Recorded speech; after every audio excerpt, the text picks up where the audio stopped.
എല്ലാവർക്കും സ്വാഗതം. വീണ്ടും നമുക്കൊരു പുതിയ എപ്പിസോഡിലേക്ക് വരാം. കഴിഞ്ഞ ആഴ്ച നമ്മൾ പറഞ്ഞത് എന്തായിരുന്നു? സംജ്ഞയെ പറ്റിയായിരുന്നു അല്ലേ? ദാറ്റ് വാസ് നൗൺ അല്ലേ? അതിൽ എത്ര ടൈപ്സ് പഠിച്ചു? നമ്മള് 5 ടൈപ്സ് പഠിച്ചിട്ടുണ്ടായിരുന്നു. അതിൽ ഫസ്റ്റ് വണ്ണായിരുന്നു നമ്മുടെ വ്യക്തിവാചക സംജ്ഞ. വ്യക്തിവാചക സംജ്ഞ എന്തായിരുന്നു? വ്യക്തിവാചക സംജ്ഞ ഏതെങ്കിലും ഒരാളുടെ പേര് അല്ലെ, ഒരു സാധനത്തിന്റെ പേര് അല്ലെങ്കിൽ ഒരു സ്ഥലത്തിന്റെ പേരായിരുന്നു നമ്മൾ പറഞ്ഞിട്ടുണ്ടായിരുന്നത്. റൈറ്റ്. വ്യക്തിവാചകം എന്ന് പറഞ്ഞാൽ എന്തായിരുന്നു? പ്രോപ്പർ നൗൺ ആയിരുന്നു. റൈറ്റ്. പ്രോപ്പർ നൗൺ എന്ന് പറഞ്ഞാൽ എന്താ? ഒരാളുടെ പേരായിരിക്കണം. മീൻസ് അത് എന്താ, പബ്ലിസിറ്റി ആയിട്ടുള്ള ഒരാളാവണം എന്നൊന്നുമില്ല. ഇപ്പൊ എന്റെ പേരായാലും ശരി, നിങ്ങളുടെ പേരായാലും ശരി, അതൊക്കെ എന്താണ്, നമുക്ക് എന്താണ്, വലുതാണ്. സോ സ്പെഷ്യൽ ആണത്. റൈറ്റ്. സോ ഇറ്റ് വാസ് വ്യക്തിവാചക സംജ്ഞ. വ്യക്തിവാചക സംജ്ഞയിൽ നമുക്കൊരു കുഞ്ഞു സ്റ്റോറിയിലൂടെ പോവാം.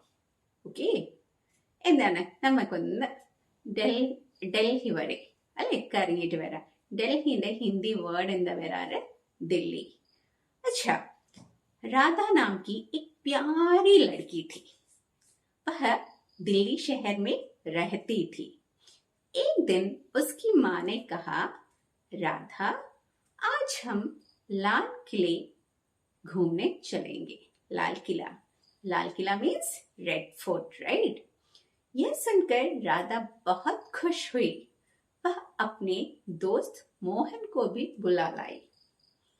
वे सब लोग सुबह सुबह यमुना नदी के पास से होकर निकले और लाल किला पहुंचे. वहां उन्होंने क्या क्या देखा होगा? क्या क्या देखा होगा बता सकते हो आप? हाँ, वहां उन्होंने हिंदुस्तान के वीरों के बारे में सीखा.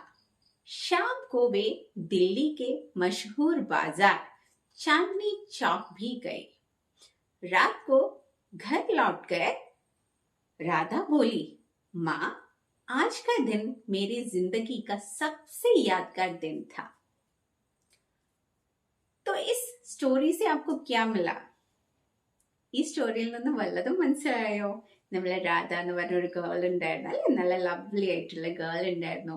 ആള് ഡൽഹി ആ ഒരു സിറ്റി കറങ്ങാൻ വേണ്ടിയിട്ട് പോയിട്ടുണ്ടായിരുന്നു അല്ലെ. ഒരു ദിവസം രാവിലെ അമ്മ പറയാണ്, രാധ വാ, നമുക്കിന്ന് എന്താണ് റെഡ് ഫോർട്ട് ഒക്കെ കറങ്ങിയിട്ട് വരാം. നിങ്ങളുടെ പാരന്റ്സ് നിങ്ങളെ കൊണ്ടുപോകാറില്ലേ?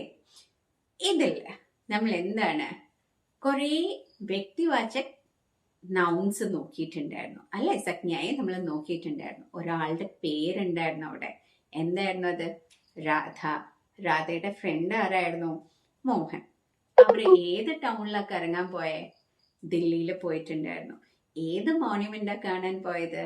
ലാൽ കില അല്ലെ. ഒരു റിവർ ബാങ്കിലൂടെ പോയിട്ടുണ്ടായിരുന്നു. ഏതായിരുന്നു അത്? യമുന അല്ലെ. പിന്നെന്താണ്, അവിടെ കുറേ പേരുടെ പേര് കൊത്തിവെച്ച് കണ്ടിട്ടുണ്ടായിരുന്നു. അതെവിടെയായിരുന്നു? ഹിന്ദുസ്ഥാൻ. റൈറ്റ്.